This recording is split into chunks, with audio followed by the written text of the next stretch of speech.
America का 100% tariff और generic दवाइयाँ दुनिया भर में हेल्थ केयर का सबसे सस्ता और भरोसेमंद विकल्प जेनेरिक दवाइयाँ है। भारत को फार्मेसी ऑफ द वर्ल्ड कहा जाता है क्योंकि भारत दुनिया के सबसे बड़े जेनेरिक दवा उत्पादक देशों में से एक है। हाल ही में अमेरिका द्वारा दवाओं पर 100% टैरिफ लगाने की घोषणा ने पूरे फार्मा सेक्टर को हिला दिया है। हालांकि शुरुआत में ये टैरिफ केवल ब्रांडेड और पेटेंटेड दवाओं पर लगाया गया है, लेकिन भविष्य में जेनेरिक दवाओं पर भी असर पड़ सकता है। यही वजह है कि यह विषय बेहद महत्वपूर्ण हो गया है। जेनेरिक दवाएं क्या होती हैं? जेनेरिक दवाएं वही होती हैं जिनमें वही सक्रिय तत्व एक्टिव इंग्रेडिएंट होता है जो किसी ब्रांडेड दवा में होता है, लेकिन वे बहुत सस्ती होती हैं क्योंकि उन पर रिसर्च का खर्च नहीं होता। उनका पेटेंट खत्म हो चुका होता है। वे बड़े पैमाने पर कम लागत में बनती है। उदाहरण, अगर किसी ब्रांडेड दवा की कीमत 1000 रुपये है, तो उसकी जेनेरिक दवा केवल 100 रुपये में उपलब्ध हो सकती है। अमेरिका का 100% टैरिफ जेनेरिक पर असर क्यों अहम है? फिलहाल टैरिफ का असर ब्रांडेड दवाओं पर है, लेकिन अगर भविष्य में ये जेनेरिक दवाओं तक बढ़ता है तो 1.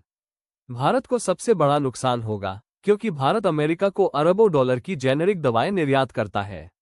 2. अमेरिकी मरीजों के लिए इलाज महंगा हो जाएगा। अमेरिका की बड़ी आबादी जेनेरिक दवाओं पर निर्भर है।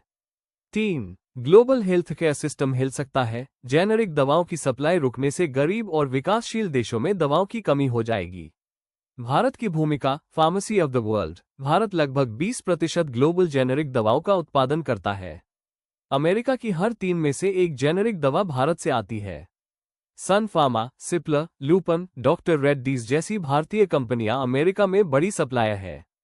अगर जेनेरिक दवाओं पर भी टैरिफ लगाया गया, तो इन कंपनियों का मुनाफा और अमेरिका में उनकी हिस्सेदारी दोनों घट जाएंगे।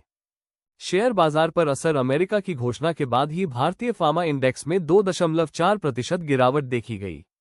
ये संकेत है कि निवेशक पहले से ही जेनेरिक दवाओं पर असर की आशंका से डरे हुए हैं।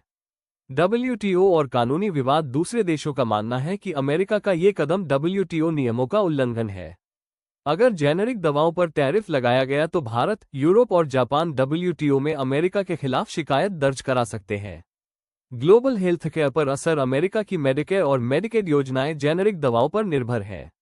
अगर कीमतें दोगुनी हुई, तो अमेरिकी जनता का स्वास्थ्य खर्च बेकाबू हो जाएगा। गरीब देशों को जेनेरिक दवाएं महंगी मिलने लगेंगी, जिससे वहां स्वास्थ्य संकट पैदा हो सकता है। भारत की रणनीति। 1. भारत को नए बाजारों अफ्रीका, एशिया, लैटिन अमेरिका पर ज्यादा ध्यान देना चाहिए। 2. मेक इन इंडिया और एक्सपोर्ट डाइवर्सिफिकेशन के जरिए वैकल्पिक रणनीति अपनानी होगी। 3. भारत को अमेरिका पर कूटनीतिक दबाव डालना चाहिए ताकि जेनेरिक दवाओं को टैरिफ से बाहर रखा जाए। आलोचना और समर्थन। अमेरिकी सरकार कहती है कि यह कदम रोजगार और मैन्युफैक्चरिंग को बढ़ावा देगा। आलोचना। विरोधियों का कहना है कि इससे सबसे ज्यादा नुकसान मरीजों और गरीब देशों को होगा। अमेरिका का 100% टैरिफ फिलहाल ब्रांडेड दवाओं पर है, लेकिन अगर यह नीति जेनेरिक दवाओं तक पहुंची तो दुनिया भर का स्वास्थ्य तंत्र हिल सकता है। भारत को अपनी रणनीति मजबूत करनी होगी और अंतर्राष्ट्रीय स्तर पर इस नीति का विरोध करना होगा। भारत की ताकत है सस्ती और गुणवत्तापूर्ण जेनेरिक दवाएं, और यही भारत को फार्मेसी ऑफ द वर्ल्ड बनाए रखेगा। हाँ तो दोस्तों, ऐसे ही वीडियो देखने के लिए लाइक, कमेंट, शेयर करें और चैनल को सब्सक्राइब करें।